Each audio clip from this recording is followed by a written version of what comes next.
Everybody say hello to our missing students. All right.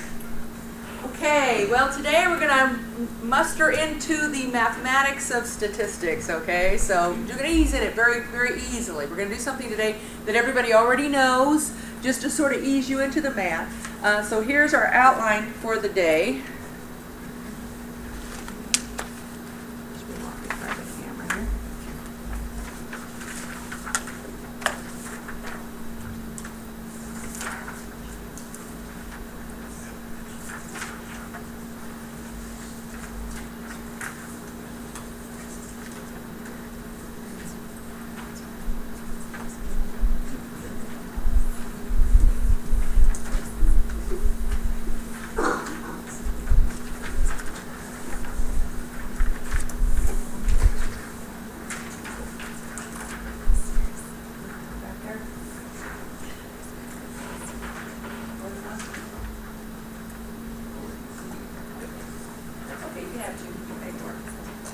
All right.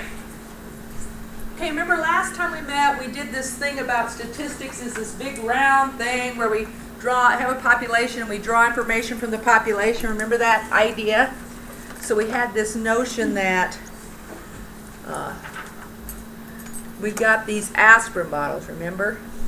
And here's our population. We have 200,000 bottles, and we wanted to draw a sample. That's what we did last time. We talked about how to get that sample, all the different ways to get that thing. Okay, next step is to do exploratory analysis, or explore the data, or extract info.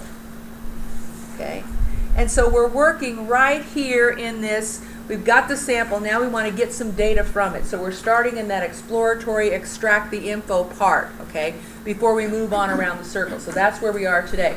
Remember I told you last time that the exploratory phase is the most skipped phase, but it's the one that will cause you the most problems if you skip it. So what we want to do is we want to figure out a way to do this exploratory analysis.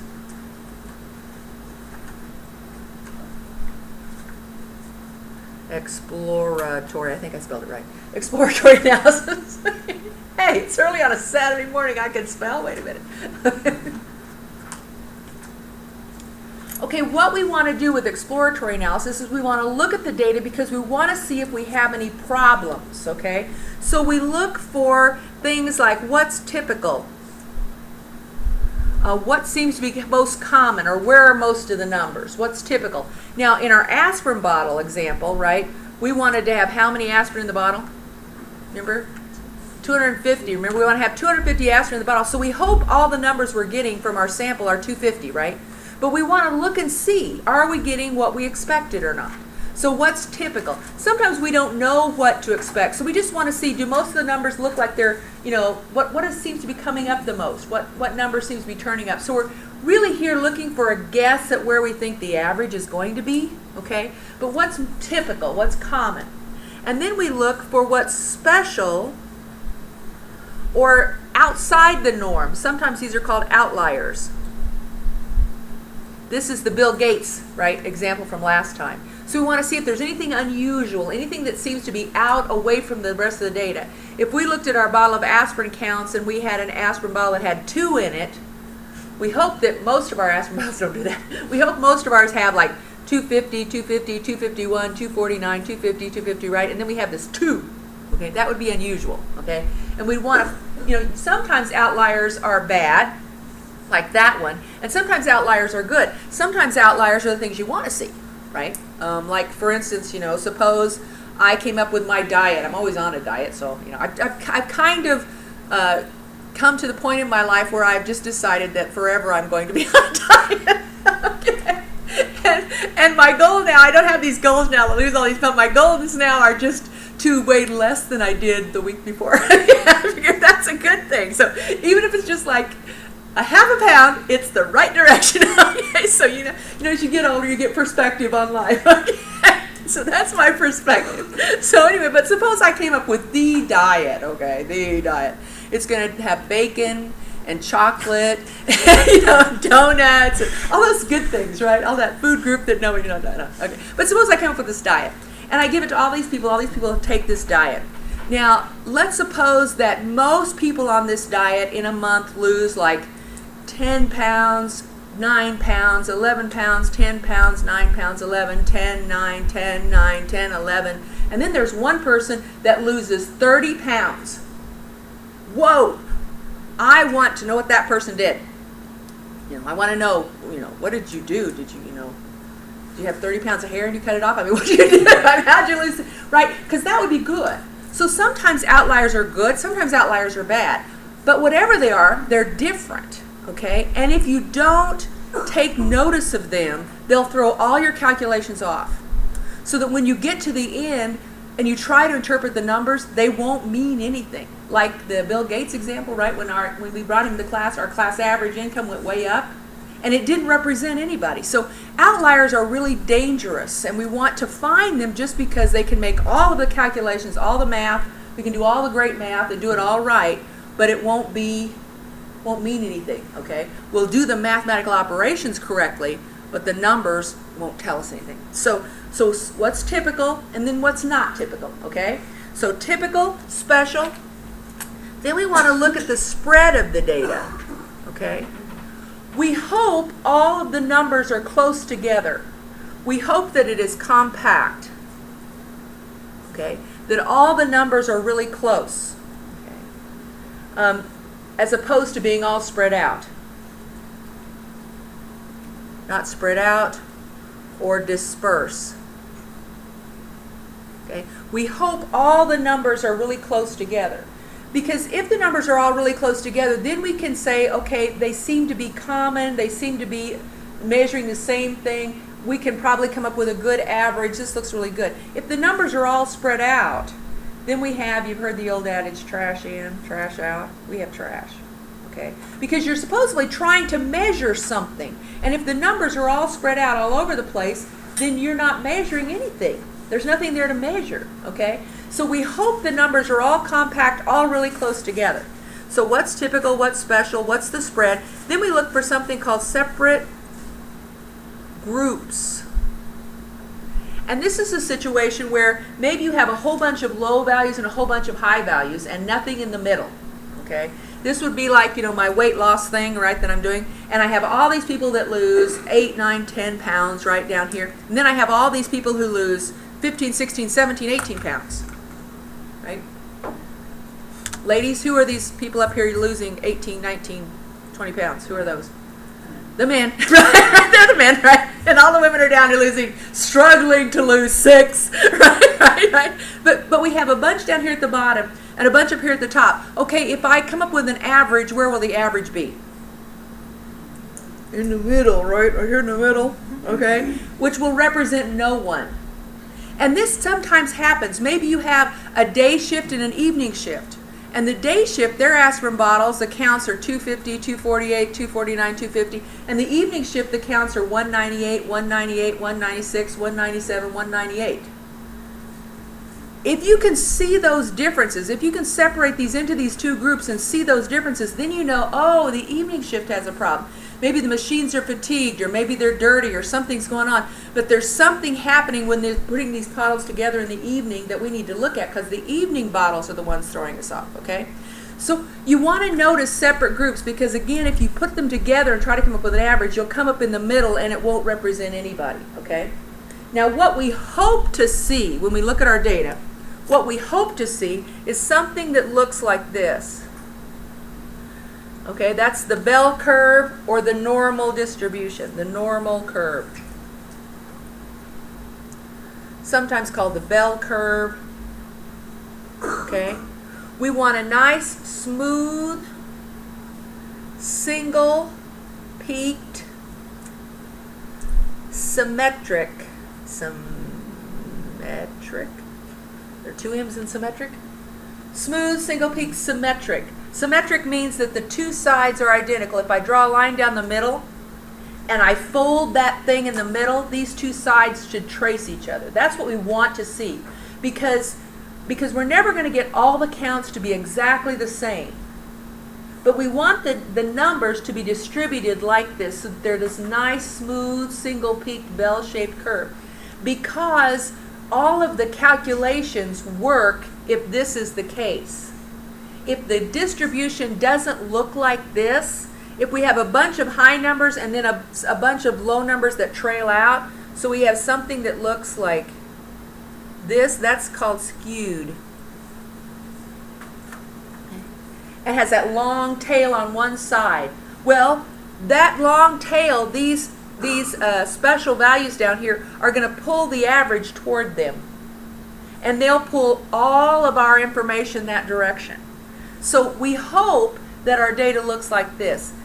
We can use it if it looks like this, but it's a little, we have to do a little bit more fudging when we go to the interpretation and use a little different methods to get this to work. But we hope it looks like this. Okay, the question is, how do we get the data in a way we can make it look like this, to see if it looks like this, okay? So let's show you an example. There's a lot of ways to do this, and your book has a whole chapter on this, but the one that I like is called a stem and leaf plot. And being the springtime, this is the perfect time to look at a stem and leaf plot, right? I have a lilac bush that is in full bloom. It's beautiful. I also have, the reason I was kind of late this morning is go out the front door, go out to look on the front porch. I always go out the front porch in the morning. I have a big covered porch, in this old house I live in. And I always go out there in the morning to kind of see what the day's like. I have a little songbird that wants to build a nest in my porch light. So I know that if this bird builds his nest in the porch light and has little baby birds, they'll end up in the house. So I'm trying to negotiate with this bird. I'm out there on my porch going, okay, little bird, you're really cute, but not here. Okay? Why don't you go around the back? And I'm trying to talk to this bird. This bird's looking at me like, you're an idiot. Okay? So I finally had to say, shoot. I kind of got to get rough with it, I guess, But he didn't want to. But so we'll see if the little bird decides what he's gonna do. Okay, the continuing saga of the little bird. But stem and leaf plot. Oh, I gotta get this cleared off so I can watch it. Sorry. Okay. All right. Let's see if we can figure out how to do this. Now we're gonna do just like a plant. We're gonna have a stem and we're gonna have leaves. So here's an example. Okay. So data set coming out. Here's my data. Okay. Get this so you can see it. I've got too many pages up here. Okay. I've got a 40 and a 3. 21. Can you see that?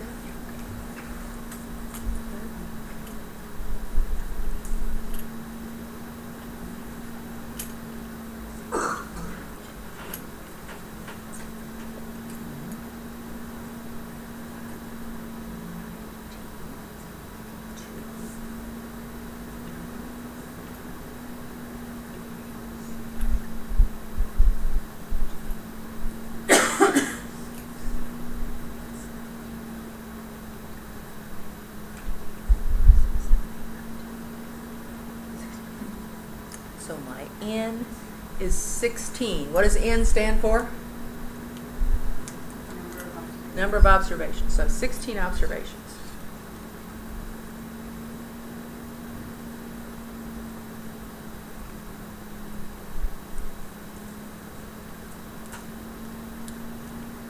Okay, so I want to do exploratory analysis and I want to see if it looks like this normal distribution. In order to do that, I'm going to use the stem and leaf plot. So step 1,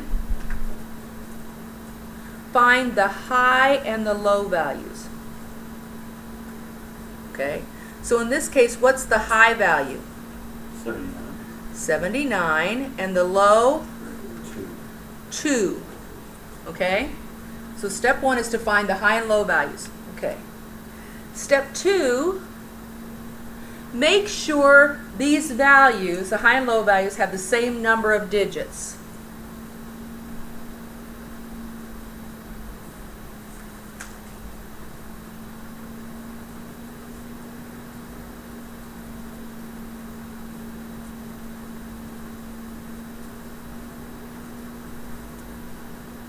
Okay, now I don't mean fingers.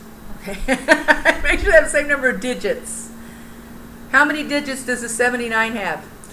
2. How many digits does the 2 have? 1. How can I make them have the same number of digits? 0.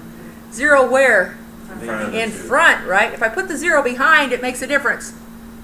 The IRS keeps telling me that, and I keep saying, no, it's just a 0. But they seem to think if it's behind the number, it matters. Okay, put it in front. Okay, all right? Okay, step 3. Okay. Choose values for the stem. That doesn't make sense, but it will in a minute. Choose values for the stem starting at the left. Okay, now that's weird. Doesn't make much sense, but it will here in a second. Choose values for the stem starting at the left. Okay? That means starting on this side of the number. Okay?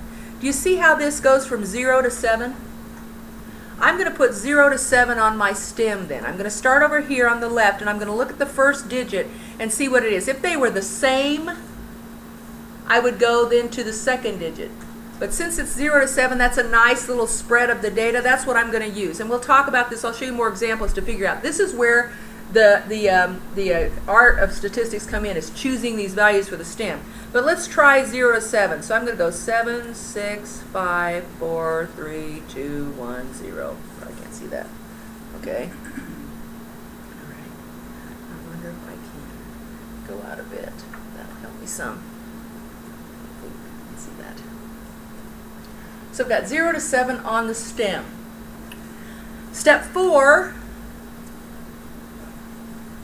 Add the leaves. The leaves is the rest of the number. So, for example, up here I have a 40. That's my first number. That's a 4 with a 0, right? And I always put a circle around it, and you'll see why in a second. I have the next number is a 3. Where would that go? 0. 0, 3. Okay.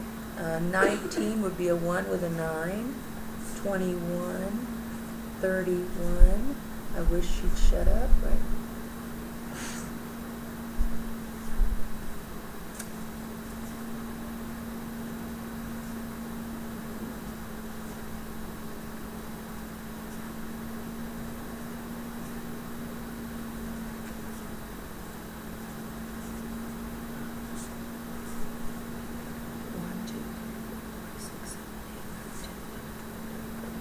I always count them and make sure I got them all.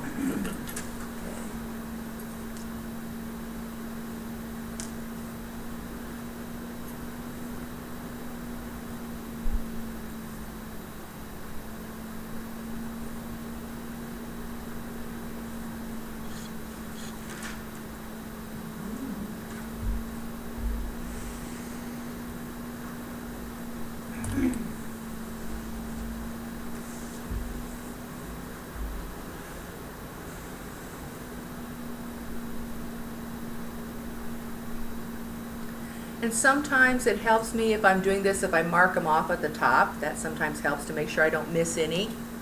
Okay? Make sure you get them all. Now the next step, step 5, the last step, is do analysis. Okay? Do the analysis. And that's where you look for those things.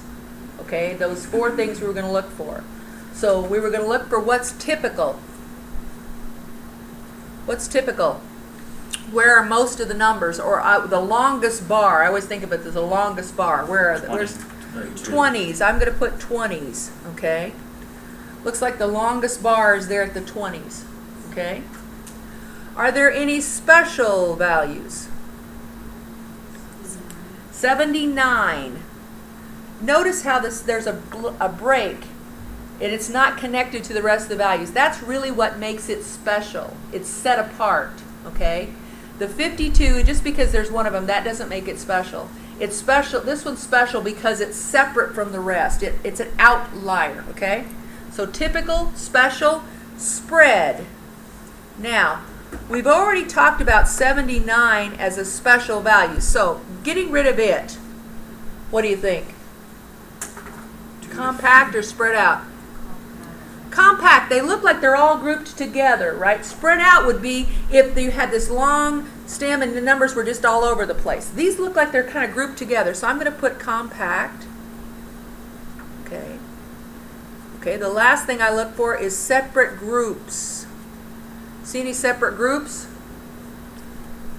Separate groups would be a bunch in one place and then a space and a bunch in another place, right? So I don't see any. Now, on the test, on the homework, on your project, if you don't see any separate groups, write none. So I know you looked for it, okay? If you don't write it down, I think you forgot it, okay? So if you don't see any special values, write special none. If you don't see, whatever you don't see, write down so I know you did the analysis. Okay. Now, if we turn this guy and look at him, okay, see kind of what we got? This is, we were looking for a nice normal curve, right? That's what we wanted to see, a nice normal bell curve. So you can see now kind of what we got. We got this little tail. We want to investigate this little guy because if we can get rid of him, look, we have this nice symmetrical smooth thing, okay? Now, because we have this special value, he's probably going to pull all our numbers toward him. So he's probably going to be a high value that's going to pull our numbers up. We'll keep that in mind as we do this analysis, that we expect that he's going to pull the numbers up. Okay, but that's how you do a stem and leaf plot. Okay, everybody see? Now let's talk a little bit more about this so you can kind of get an idea. Let's look at some examples and figure out what to put on the stem, because that's the hardest one. What to put on the stem. Suppose that my high value was 698 and my low value was 110. What would you put on the stem? 6 and 1. 6, 4, 5, right? 6, 5, 4, 3, 2, 1. Then what would you put on the leaves? Wait a second.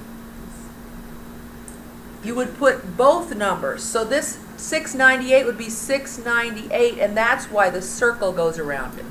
So I know that's not 69 and 68. I know that's 698. And the 110 would be 110, okay? All right?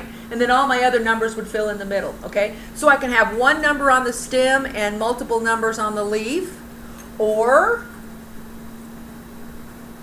suppose my high value was 6,723 and my low was 6,129. What would you put on the stem? 67, 66, 65. So I'd have a 67, 66, 65, 64, 63, 62, 61. So I have 2 on the stem, and then I'd have 2 on the leaf. 67, 23, right? 61, 29. Okay? So I can have 2 numbers, 2 numbers, 3 numbers, 3 numbers, okay? Now, a couple more, because these will help you with your project. Suppose I did gas prices. Oh, right. Groan, we all groan. Okay, gas prices. And, it makes me want to get more prescription drugs, because at Hy-Vee you get a little coupon, a little thing to get 10 cents off. It's like, what else do I need a prescription for? I need to buy gas. I don't need the prescription, but just give me the coupon. Okay. Anyway, it's like, I'm going to wait to get my prescription filled until I need to fill my tank or whatever. Sorry, that's not true. But anyway, suppose I had gas prices and the high was $3.87 and the low was $3.67. What would I put on the stem? 3.8, 3.7, 3.6, so that I get some spread in this data. I've had people who've done this back, believe it or not, when the price of gasoline went from $2 to $3, and they'd have, the low would be like $2.87 and the high would be like $3.27, and they'd put 2 and 3. So they just have 2 lines. Don't do that. Give yourself enough of a spread so that you can do the analysis. The whole point of this is to do the analysis. Suppose you did the count on the M&Ms, the little fun packs of M&Ms. Maybe you got those and tore those up and counted. Or, those Nutri-Grain bars? You know what those are, right? I had a student who did her project. She really liked those. So she went and bought 10 boxes of those, right? They're supposed to have 8 in the box. Do you ever count? You just open them up and pull one out and eat it, right? And then they're all gone and you blame your husband, right? No, I'm kidding. He's like, you ate my stuff. She did her project. Her mean was 7. Because there were a lot of boxes that had 6. You ought to count. Anytime you get those things, you better really count it because they're not all there and you're accusing somebody. So guys, you go home and say, see, did you count that? I did not eat that. Okay. Now it doesn't work with like 10 for $1 yogurt because she counted those. But you know, suppose you did that when you have all these single digits, right? So you have your observations, like if you're doing M&Ms or you're doing these boxes, your observations, let's say the high value is a 9 and the low value is a 3. Okay?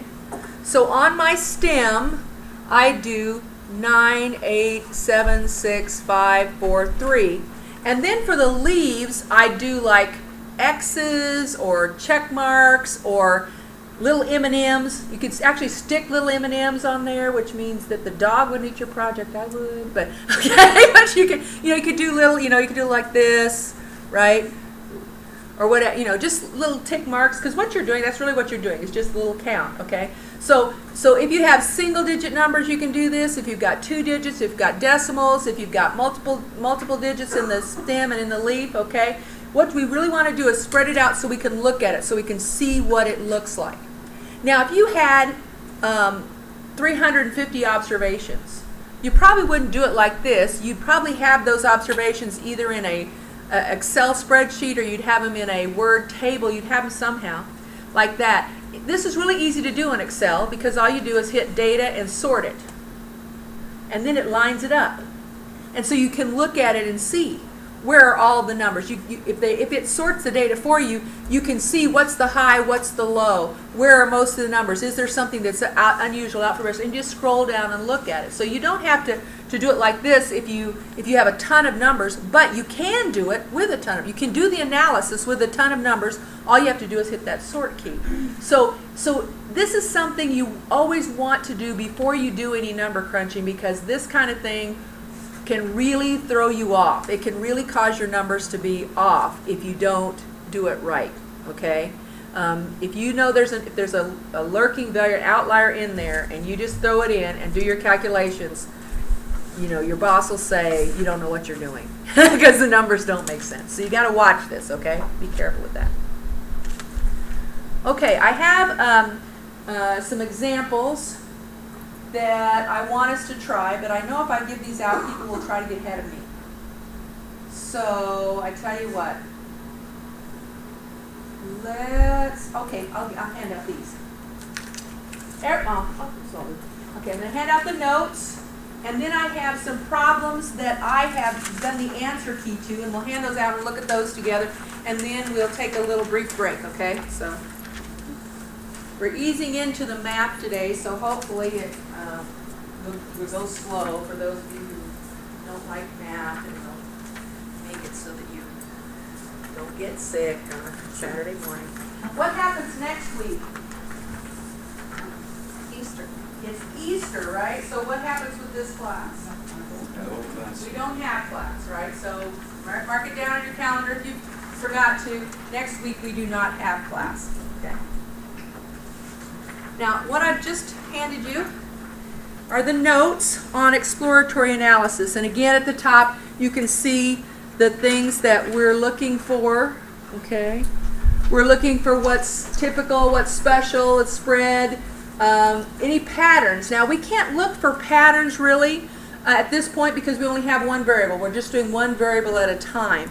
When we get to the last class we'll have 2 variables, and then we can look for patterns.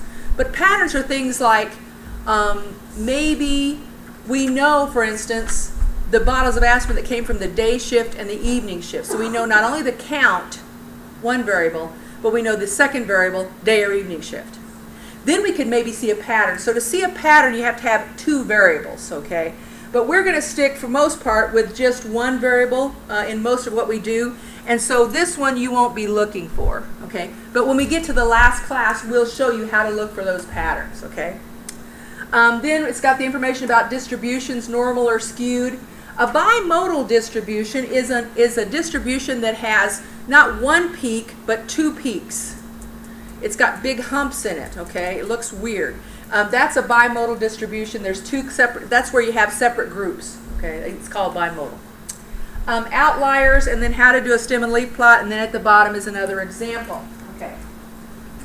Now what I'm going to hand to you are some examples that I have done the key for, okay? So I'm going to hand you the examples, and then you can look at the key, okay?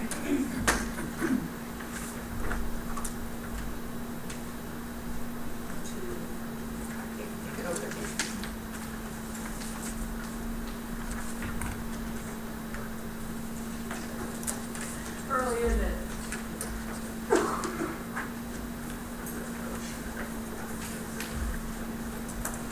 Yeah, most days here at Dome we don't start till 10 o'clock because we have night classes. So most days I don't get up really early. So Saturday is my earliest day. It's like, okay. Okay, if we were to look at the first one that I gave you, okay, we'll just look at it together before I we'll hand out the answer key in a minute. But if we were to look at the first one, okay, what's the high value? 109. Or 109. 109. What's the low value? 41. 41. You have to have 3 digits. I have to have 3 digits, so what do I need to do? Add zeros to everything else. Put a 0 in front of what? The 40. The 41, okay? So if I do that, if I have a high value of 109 and a low of 41, and I put the 0 here, what am I going to put on my stem? 1 0. Not 1 0. That won't give me enough of a spread to really look at the data. What am I going to do? 4 to 10, right? So I'm going to do, I think I'm going to do 10, 9, 8, 7, 6, 5, 4 is what I think I'm going to do, okay? And then I'm going to have a 41, an 87, a 109, a 74, a 62, a 63, 75, and 76.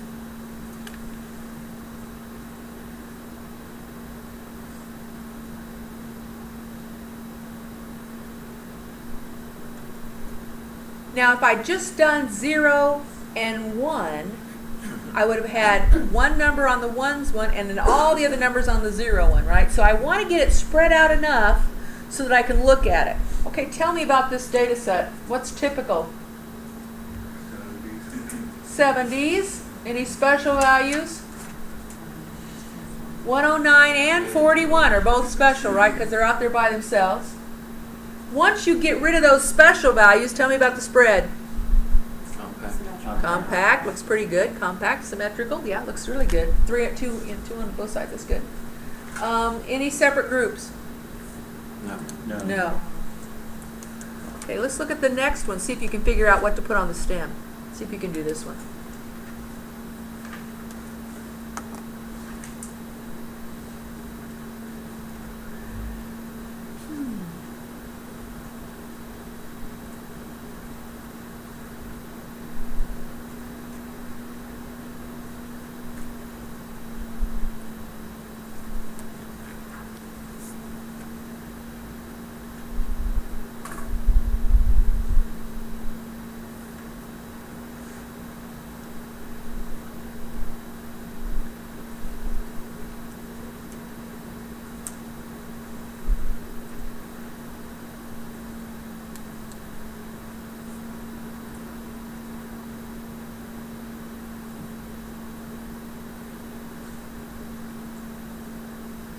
What should I put on the stem? 27 through 221. 27 through 21. 27, 26, 25, 24, 23, 22, 21. Okay. Oops, that's about 8.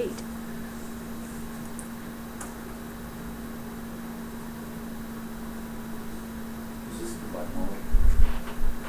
Let's see.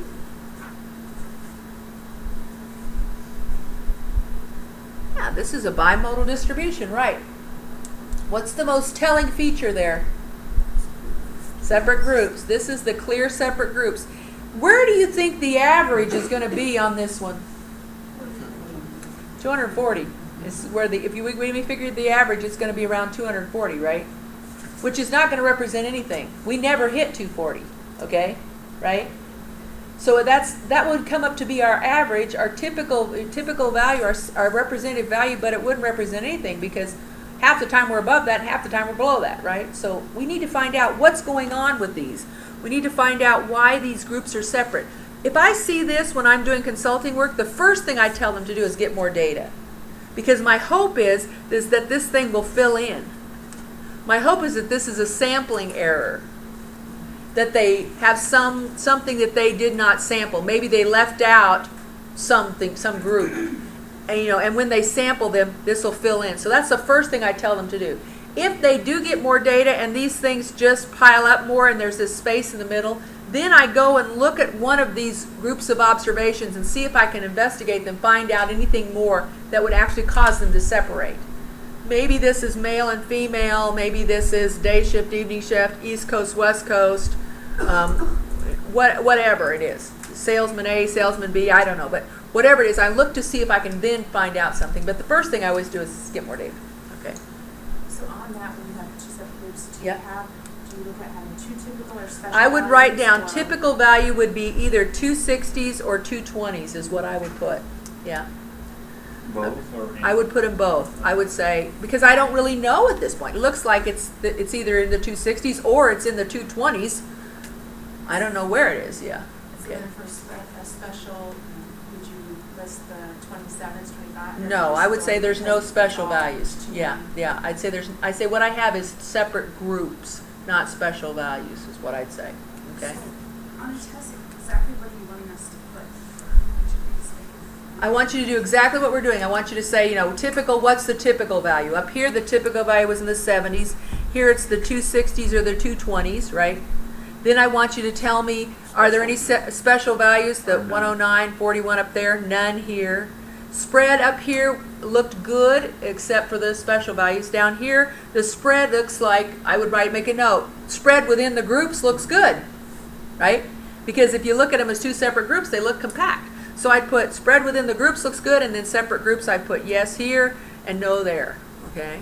So for groups, you just put yes or no? You could put yes or no, or you could put a group in the 250, just so I see that you see those groups, that you recognize those groups. I would put separate groups, yes, is what I would put. Okay? All right? Okay, last one. You want to do the last one?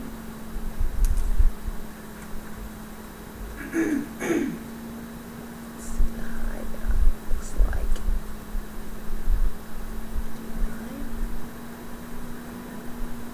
This one's easy, isn't it?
This one is kind of what you're looking for. This is exactly perfect.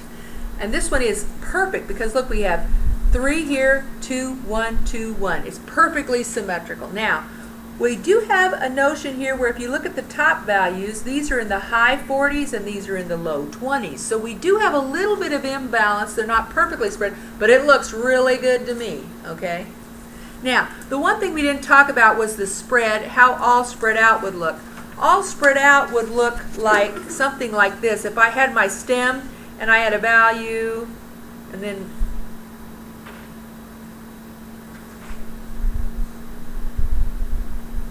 Can't see the reciprocal. I can't see anything. See, I'm like, what is that? Okay, that's all spread out. There's no pattern there. There's no grouping there. They just look like all special values. They look totally unrelated. There you can't do any analysis because you can't, I mean, I don't know where we're going to find out there. So if you had it, for the question on the quiz, spread would be not looking so good. It would be bad. It'd be dispersed or spread out. Okay. Now, sometimes when you see this, the problem is what you pick to put on the stem. And so sometimes you can say, okay, I'm going to relook at the stem here and see what I can do. But if these were, for instance, numbers that were very far apart, maybe I had a 119 and I had an 80 something, and then I had 2 in the 60s, and then I had 3 in the 20s, and then I had a 2. I mean, there's like no pattern, there's no connection, there's no pattern. Whatever this is, it's lousy. Okay, there's no consistency. There's nothing to measure here. Okay. So what if that was like 20 through 29? Then if it was 20 through 29, and they were just like 28, 29, 27, 26, 25, 24, 23, 22, I would say you still don't have any kind of you're not going to come up with an average because what you have is a scale. So if this is something that you're supposed to be coming up with a similar value, if all your values are supposed to be in the 20s, you're fine. But you've got a lot of variation, okay, in those numbers. So I would say it's all spread out. I still wouldn't have a typical value except it's in the 20s. That's all. If they're all within the 20s, I could then say they're all in the 20s. But it makes my analysis really hard to do. I would say they're all spread out, and if your consistency is you want to be within the 20s, then you're okay. But if your consistency is you're supposed to hit, like if these are like in a package and you're supposed to have 25 in a package, you don't have 25 in a package. You see what I'm saying? Okay. You have to depends on the interpretation. Okay. Okay. Let's take a brief break, about a 10-minute break. I need to pause the recording and put it in chapters that way. So let's have a brief break, and then we'll come back and get out your calculators and do some math, ease into the math. It's really simple math. We'll have you out of here probably in about another hour. Pretty simple today, okay? Just easing into the math. Important stuff, but simple stuff. Okay. Save this guy.